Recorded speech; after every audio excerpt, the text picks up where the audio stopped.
तुम्हाला कुठल्याही परिस्थितीत ऍडजस्ट करावं लागतं. अरे हो बरोबर, तुला तो मिळणारच ना, कारण तू गोरी आहेस, उंच आहेस. आयुष्यात तो बॅलन्स असणं खूप महत्वाचं आहे. मला चांगलं काम करायचंय. अरे ही तर आपल्याच सारखी आहे. नमस्कार, मी आहे तुमची आरजे शो सोनाली आणि आज स्टार्स कट्ट्यावरती आपल्यासोबत आहे अभिनेत्री अर्चना निपाणकर, जिच्यासोबत होणार आहे दिलखुलास गप्पा.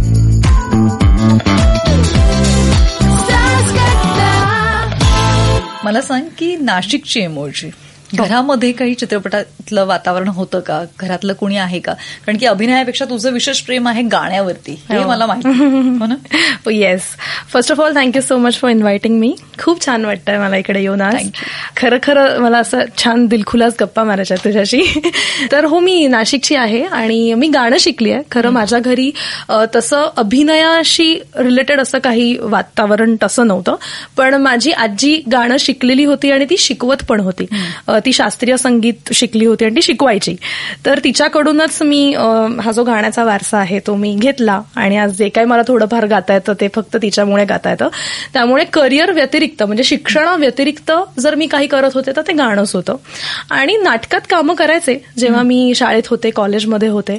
पण जसं जसं मी नाटकात काम करत गेले तसा तसा माझा इंटरेस्ट किंवा माझा कल त्याच्याकडे जास्त जात गेला आणि मग माझा इंटरेस्ट तो तिथे तसा डेव्हलप झाला.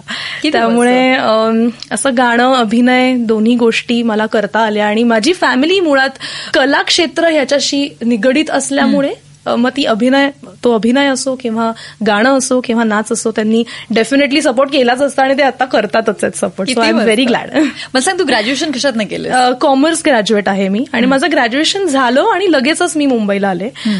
ऑडिशन सुरू होत्या कारे दुरावा या मालिकेसाठी आणि मग मला कळलं अंगद मस्कर म्हणून ऍक्टर आहे जो माझ्या दादाचा खूप चांगला मित्र आहे. तर त्याने सांगितलं की अशी अशी ऑडिशन चालली आहे, तर अर्चनाला आपण पाठवूया त्या ऑडिशनसाठी आणि बघूया काय होत आहे. तर नशिबाने पुण्यच, माझ्या आईबाबांचं पुण्य की मला एवढ्या छान मालिकेत मला छान ब्रेक मिळाला.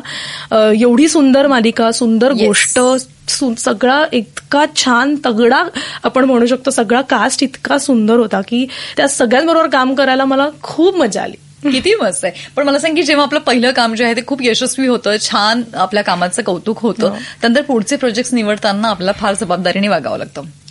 तर मग तो फेज कसा होता? त्याच्यानंतर तू भरपूर प्रोजेक्ट्स केले आहेत. हो, त्याच्यानंतर मालिका मी बऱ्याच केल्या आणि निवडणं अवघड होतंच, पण मला असं वाटतं की माझ्या जसं जसं मला काम येत गेलं तसं तसं मी घेत गेले. Go with the flow. मला असं वाटलं की जे आपल्याला मिळतंय ते छान आहे, ते घ्यायचं आणि करायचं. त्यामुळे मला वेगवेगळे कॅरेक्टर्स सुद्धा एक्सप्लोर करता आले. जसं कारे दुरावामध्ये वेगळी भूमिका होती, मग 100 डेज नावाची एक मालिका होती ज्याच्यामध्ये तेजस्विनी पंडित, आदिनाथ कोठारे हे दोघं जण होते आणि ती एक वेगळ्या ह्याची मालिका होती. मग नेगेटिव्ह सुद्धा करता आलं. राधा प्रेम रंगी रंगली, सचित पाटील आणि कविता लाड असे छान कास्ट होती.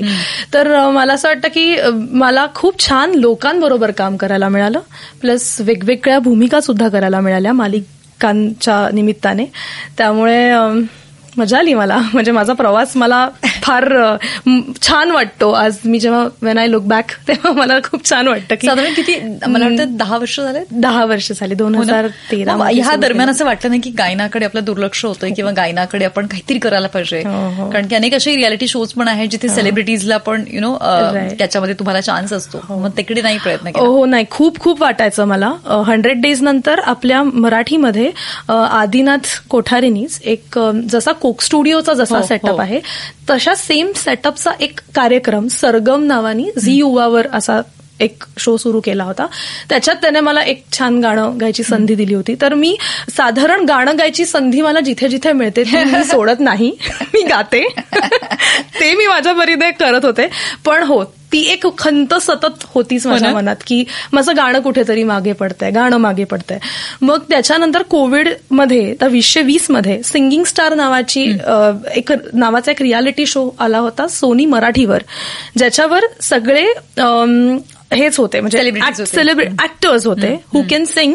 तर अशा पठडीचा कार्यक्रम मला करायला मिळाला ज्याच्यामध्ये आम्हाला मेंटॉर्स होते, जे आपले सगळे गायक आहेत आपण आज चांगले मोठे गायक आहेत. तर ह्यांच्या गायडन्स अंडर मला हे सगळा एक छान एक शो करायला मिळाला. भले ती कॉम्पिटिशन होती पण मी त्याला गाणं गायला मिळालं आणि शेवटपर्यंत म्हणजे फिनाले पर्यंत माझं एम तेच होतं की जिंकणं ना जिंकणं हे ठीकच आहे पण मला शेवटपर्यंत राहायचंय का तर गाता येईल. आणि खूप वेगवेगळ्या प्रकारची गाणी मला गायला मिळाली. माझा मेंटॉर होता राहुल सक्सेना. तर त्याच्याबरोबर मला मी खूप एक्सप्लोर केलं आणि तेव्हा मला असं कळलं की किती मागे पडली आहे मी गाण्यात. आणि एका साईडनी आनंद पण आहे, दुसऱ्या साईडनी पुन्हा ते रिग्रेट यार की बापरे. हो म्हणजे खूप वर्ष गेली आहेत आपली. आणि मला असं वाटतं कुठलीही कला असो तुम्ही सतत त्याचा रियाज करणं, त्या लूपमध्ये असणं खूप खूप गरजेचं आहे. मग तो अभिनय असो, गाणं असो, नाच असो, रियाज फार महत्वाचा आहे. आता तू डान्सच्या बाबतीत म्हणालीस तर तू काय क्लासिकल डान्सर? नाही मी शिकले नाहीये पण मला आवडतो. म्हणजे फॉर्म तुला विशेष आवडतो? हा म्हणजे मला जर शिकायचं आहे डान्स तर मी शिकले तर मी क्लासिकलच कथक शिकेन कदाचित. कारण मी मध्ये असे काही मध्ये छोटे छोटे वर्कशॉप्स असतात तर मग मी आणि सुरुचीनेच इनफॅक्ट एक वर्कशॉप केलं होतं. तर असं मी करत असते, नाचत असते पण प्रोफेशनली असं अजून नाही. बरं.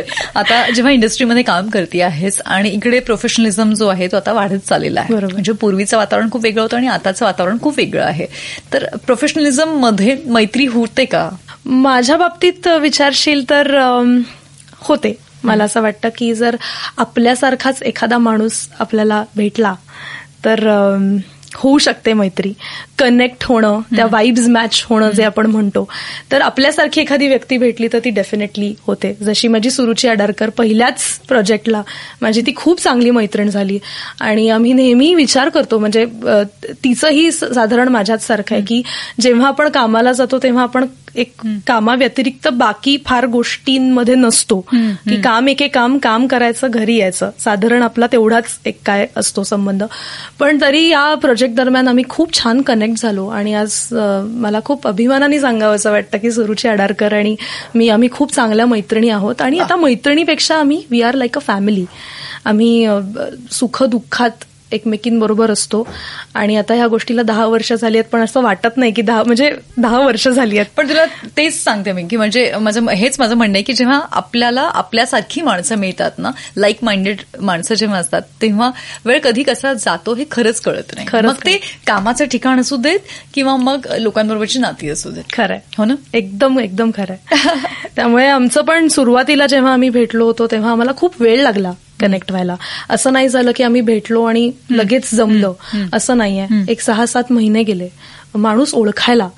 आणि जेव्हा एकदा मी ओळखलं एकमेकींना की अरे ही तर आपल्याच सारखी आहे तेव्हा आम्ही खूप छान आमची मैत्री झाली. आणि त्याच प्रोजेक्टमध्ये अजून नेहा कुलकर्णी आणि शलाका पवार तर ह्याही दोघी अभिनेत्रीच आहेत. तर त्यांच्याशी पण म्हणजे आमचा एक छान ग्रुपच जमला. किती मस्त. आणि तो आजपर्यंत अजूनही आम्ही तेवढेच कनेक्टेड आहोत. भले आम्ही रोज नाही बोलत पण अशा महत्वाच्या आयुष्यातले जे इव्हेंट्स असतात त्यांना मात्र आम्ही एकमेकींबरोबर असतो. आणि अजून काय हवंय. किती छान. मला सांग की जेव्हा तू एखाद्या व्यक्तीला भेटते तेव्हा तू सगळ्यात आधी काय नोटीस करते त्या व्यक्तीचं? मला असं वाटतं की कोणती गोष्ट म्हणजे तुला असं वाटते की ती ओके या व्यक्तीसोबत आपली वाईब मॅच होऊ शकते असं काय आहे? मला असं वाटतं भेटल्यावर आपल्याला एक साधारण त्या व्यक्तीचा ऑरा कळतो. स्माईल ही अशी गोष्ट आहे ना की त्या स्माईलवरनं बऱ्याच गोष्टी कळतात असं मला असं वाटतं की मला ती एक जी स्माईल असते, अप्रोच असतो, तर ह्या सगळ्या गोष्टी ऑटोमॅटिकली नोटीस होतात. आणि जर ते एकदा छान क्लिक झालं की मग ते झालं तर त्याच्यावरनं बऱ्याचशा गोष्टी कळतात. किती समोरची व्यक्ती पॉझिटिव्ह आहे हे पण त्याच्यावरनं लक्षात येतं. सो आय थिंक स्माईल ही फार महत्वाची आहे आणि ती खूप काही तुम्हाला सांगून जाते. खूप छान सांगितलंस. आणि मला सांग की इंडस्ट्रीमध्ये पण ना खूप जण असे भेटतात म्हणजे आपल्याशी हसत खेळत छान वागतात पण आज ओव्हरऑल सगळ्याच ठिकाणी फेकपणा हा खूप मोठ्या प्रमाणावरती आपल्याला दिसतो. त्यामधनं ना आपल्याला खरं आणि खोटं हे आयडेंटिफाय करणं प्रत्येक वेळेस जमतं असं नाही होत. कधी कधी आपण फसतो सुद्धा. तर तसा काही अनुभव आहे का? हो म्हणजे जसं तू म्हणालीस ना की हे जमतच नाही. म्हणजे आता 10 वर्ष जरी झाली असली तरी मला अजूनही ही गोष्ट नाही जमत. खूप अवघड जाते. त्यामुळे कदाचित थोडंसं मी पण एक बॅकफुटला असते. कारण कधी कधी असं होतं की आपल्याला वाटतं की एखादा माणूस असा आहे पण तो तसा नसतो.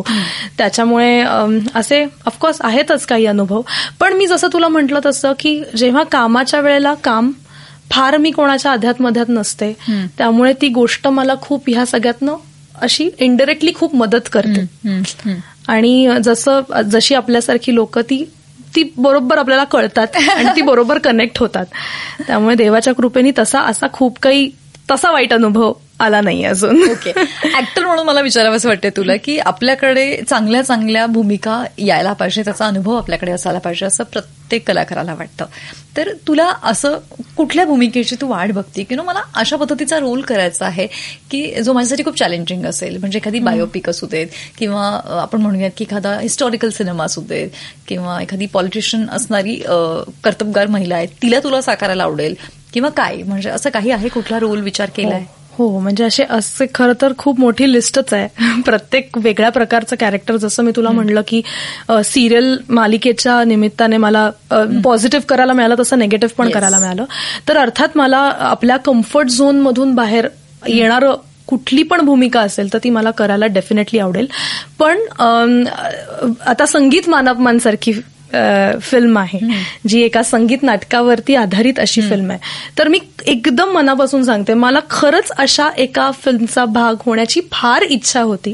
कारण संगीत हा एक जवळचा विषय आणि थोडाफार अभिनय सुद्धा करता येतो. त्याच्यामुळे ह्या दोन गोष्टींचं जिथे म्हणजे संगम आहे आणि त्या दोन्ही गोष्टी करता येत आहेत, तर असा मला प्रोजेक्ट करायची खरंच खूप इच्छा होती. तर ती पूर्ण झाली. पण आता अशी अजून इच्छा आहे की मला अशी एक फिल्म करायला मिळावी की ज्याच्यात माझ्या कम्फर्ट झोनच्या बाहेरचं तर कॅरेक्टर असेलच, पण त्या व्यतिरिक्त मला त्याच्यात गाता सुद्धा यावं, अशी माझी खूप इच्छा आहे की मला या दोन्ही गोष्टी करायला म्हणजे मग एखाद्या अशा कमाल सिंगरचा बायोपिक तुला करायला मिळाला पाहिजे. कमाल, की ज्याच्यात एक माझ्यासाठी प्लेबॅक मीच देते.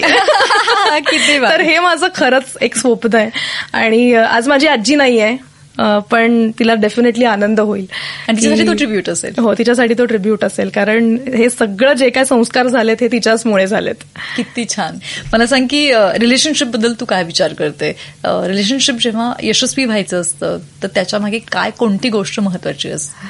मला असं वाटतं पेशन्स आणि ऍडजस्टमेंट्स. मला असं वाटतं मी इन अ पॉझिटिव्ह वे की तुम्हाला कुठल्याही परिस्थितीत ऍडजस्ट करावं लागतं इन अ गुड वे. मला असं वाटतं की ह्या दोन गोष्टी खूप महत्वाच्या आहेत. आणि सध्या आता इथे विषय काढलास त्यामुळे मला शुभेच्छा द्यायच्या आहेत. नवीन प्रवासासाठी खूप खूप शुभेच्छा. Thank you so much. ओके, मला सांग की आपण जेव्हा इंडस्ट्रीमध्ये काम करतो ना तेव्हा नेहमी ना ऍक्ट्रेसची ना तिचं दिसणं बघितलं जातं, राईट? म्हणजे अभिनय तर अर्थातच असतो, पण त्याबरोबर तिचं दिसणं, तिचे लुक्स हे खूप मॅटर करत असतात लोकांसाठी. आता ती कॉन्सेप्ट कम्प्लिटली बदलली आपण असं म्हणूयात, पण एक काळ होता जेव्हा हिरोईन म्हटली की तिने असंच असायला पाहिजे असं काही लोकांनी ठरवून ठेवलं होतं. त्याला काही अभिनेत्रींनी मोडीत काढले, तो भाग वेगळा आहे. पण या बाबतीत तुझा काय थॉट होता? तुला कधी असा काही अनुभव आला का की अरे म्हणजे तुझा रंग छान आहे, तुझी नाकीडोळी छान आहेत, तर तू अरे परफेक्ट हिरोईन मटेरियल आहेस तू, असं कधी कोणी म्हटलंय का? हो, असं बऱ्याचदा सुरुवातीला म्हणजे इंडस्ट्रीमध्ये पण आणि इंडस्ट्रीच्या बाहेर पण. मला हे अगदीच सांगावंसं वाटेल की जेव्हा मी पहिलं काम करायला लागले, सिरियल करायला लागले, तर लोकांना असं वाटलं की अरे हो बरोबर, तुला तर मिळणारच ना, कारण तू गोरी आहेस, उंच आहेस आणि चांगली दिसतेस, तर तुला हे मिळणारच. तर मला या गोष्टीचा तेव्हा त्रास व्हायचा, राग यायचा की असं नाही, जर मी खरंच म्हणजे माझा अभिनय बघा, जर मी खरंच चांगलं करत नसेल तर मला सांगा की मी चांगलं करत नाही, पण फक्त मी चांगली दिसते म्हणून मी या ह्याच्यात असू शकते, तर असं नाहीये. आणि इंडस्ट्रीमध्ये पण बऱ्याचदा की अगं तू तर चांगली दिसते, तुला तर मिळेल काम, तू तर लीड करशील, हे करेन. पण मी अशा या झोनमध्ये मी कधी विचार केला नाही. सुरुवातीला जेव्हा मी या क्षेत्रात आले, कदाचित माझ्या दादामुळे माझा हा माइंडसेट झालेला असू शकतो, कारण त्याने मला खूप गोष्टी एक्सप्लोर करवल्या. तर जेव्हा मी आले, पाऊल ठेवलं या इंडस्ट्रीमध्ये, तेव्हाच मी हा विचार केला होता की लीड मिळालं, हिरोईन कुठल्या सिनेमाची किंवा सिरियलची होता आलं तर चांगलंच आहे, पण I want to be a actor, a good actor, की मला ते एक्सप्लोअर करायचंय. कारण मला असं वाटतं की त्याला मरण नाहीये. तुम्ही शेवटपर्यंत, आज जरी तुम्ही हिरोईन आहात, बहीण आहात, मग उद्या काकू व्हाल, आई व्हाल, आजी व्हाल, सगळं व्हाल, पण मरेपर्यंत काम करायचंय. त्यामुळे मी कधी या झोनमध्ये विचार केला नाही, पण माझ्या आजूबाजूचेच जास्त विचार करायचे.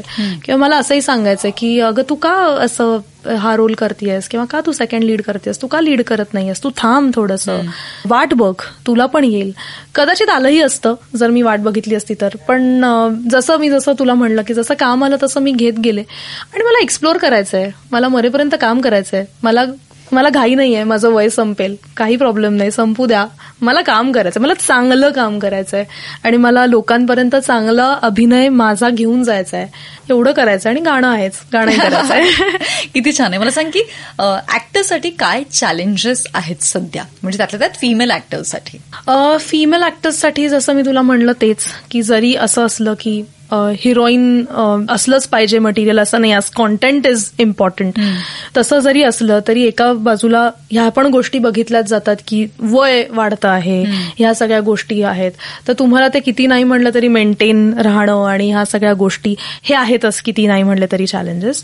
आणि इंडस्ट्रीमध्ये अजूनही थोडंसं आहेच, म्हणजे तुमचा अप्रोच डॉमिनेटिंग आहे, मेल डॉमिनेटिंग थोडंफार आहे, म्हणजे आणि अजूनही अप्रोच करताना सांभाळून अप्रोच करावं लागतं, सांभाळून बोलावं लागतं, नाहीतर अजूनही ते वेगळे अर्थ काढले जातात, वेगळ्या गोष्टी येतात. त्यामुळे जरा थोडं आहे, म्हणजे नाही म्हटलं तरी असं माझ्या अनुभवावरनं, प्रत्येकाचाच अनुभव असा असेल असं नाही, पण आहेत काही असे या प्रकारचे चॅलेंजेस. दिग्दर्शिका वगैरे व्हावंसं वाटतं? नाही, कधीच नाही, ते माझ्या कधीच मनात नाही आलं.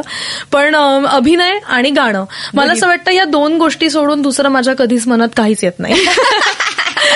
की मी काय करू शकते, मी वेगळं काम कसं करू शकते, मी वेगळं काम डिलिव्हर कसं करू शकते, आणि मी गाणं कसं गाऊ शकते. आणि जसं तू म्हणलीस तसं मी कुठलीही संधी सोडत नाही गाण्याची, तशी आता मी आत्ताची संधी नाही सोडणार. आम्ही तुझ्याकडनं गाणी ऐकणार आहोत, त्यासाठी आम्ही उत्सुक आहोत. आज मैं ऊपर आसमां नीचे, आज मैं आगे समाना है पीछे, हे मला असं वाटतं दिस इज द ऍप्ट सॉन्ग. अजून एक गाणं सुचलं होतं, पण म्हणलं त्याच्यापेक्षा हे जास्त, आज कल पाव जमी पर, पण ते दिस इज नॉट गुड, पाय कायम जमिनीवर पाहिजे, म्हणून मी म्हणलं की मराठी गाणं कुठलं आवडतं तुझं? या चिमण्यानो परत फिरा रे घराकडे आपुल्या झाल्या, तिन्ही सांजा झाल्या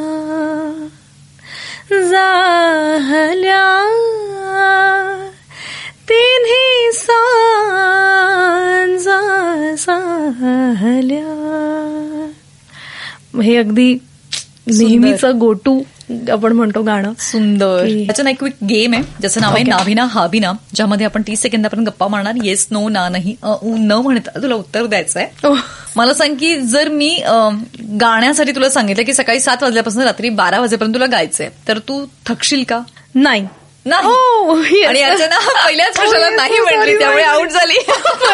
परत राईट. अजून एक चान्स देऊयात, बघूयात काय करते अचूक. कुठली गायिका आहे जी तुला खूप जास्त आवडते? अश्विनी भिडे देशपांडे. अच्छा. आणि मला सांग की कुठल्या अशा लाईव्ह कॉन्सर्टला तुला जायची इच्छा आहे, ज्यांचं कॉन्सर्ट तू अटेंड केलंच नाही आणि तुला वाटतं की ते अटेंड करायला पाहिजे? कोणते आर्टिस्ट आहेत ते? मला हान्स झिमर, जे बॅकग्राऊंड स्कोर करतात, हॉलिवूडच्या बऱ्याच फिल्म्सला केलेलं आहे, तर त्यांच्या लाईव्ह कॉन्सर्टला जाण्याची माझी खूप इच्छा आहे. बरं. आणि कुठलं इन्स्ट्रुमेंट, म्युझिकल इन्स्ट्रुमेंट तुला शिकण्याची इच्छा आहे? मला पियानो. मग तुला जर असं कोणी गिफ्ट द्यायचं असेल तसं पियानो गिफ्ट दिला तर चालेल का? बोल अर्जू. ओके. ओके. तुला मेकअप करायला नाही आवडत ना? मी प्रेफर करते की विदाऊट मेकअप मी सगळीकडे जाईन. हो. No problem. पण खूप छान खेळलीये. तुझा टॅटू दिसतोय, त्याच्याबद्दल सांग. Very interesting. येस. सो हा टॅटू आहे लिब्रा, हे जी झोडियाक साईन आहे त्याचं, ती साईन जरी असली तरी कोणीच त्या ह्याचं नाहीये, साईनचं नाहीये. पण ही आहे बॅलन्स अँड हार्मनी बेसिकली. तर मला असं वाटतं की आपल्या आयुष्यात आपण बॅलन्स्ड असणं खूप गरजेचं आहे. ट्रू. तर कधीतरी म्हणजे माझ्याकडनंही असं होतं की बऱ्याच गोष्टी एक्स्ट्रीम होत असतो आपण. हे बघा, सो आपण एक्स्ट्रीमली बरेचसे काही डिसिजन्स घेत असतो आणि बऱ्याच बाबतीत आपण एक्स्ट्रीम जातो. मग तो राग असेल, प्रेम असेल किंवा काही, तर आयुष्यात तो बॅलन्स असणं खूप महत्वाचं आहे. म्हणून ते कायम मला रिमाइंडर आहे, त्याचं रिमाइंडर की आपल्याला थोडं बॅलन्स्ड राहायचं. Good job. आणि माझा नाबिना हविनाचा खेळ सुद्धा तुम्हाला हेच सांगतो की तुम्ही थोडं बॅलन्स्ड राहायला पाहिजे. म्हणजे आपण कधीतरी एकदम हो म्हणून टाकतो, कधीतरी नाही म्हणतो, जिथे नाही म्हणायचं असतं तिकडे हो म्हणतो. हे तुम्ही नाही करायला पाहिजे. यासाठी थोडासा पॉज घ्या, विचार करा आणि मग उत्तर द्या. आणि त्याचबरोबर नाबिना हविनाच्या खेळाची मजा देखील घ्या. थँक्यू सो मच, खूप मजा आली. थँक्यू सो मच, मला पण खूप मजा आली. थँक्यू. हसत राहा आणि अशीच भेटत राहा. येस, भेटूच. Looking forward. तुझा पुढचा प्रवास जो देखील असा छान होऊ देत, यासाठी आमच्या शुभेच्छा आहेत. पुढच्या प्रोजेक्टसाठी लवकरच भेटूयात आणि अशाच गप्पा मारूयात.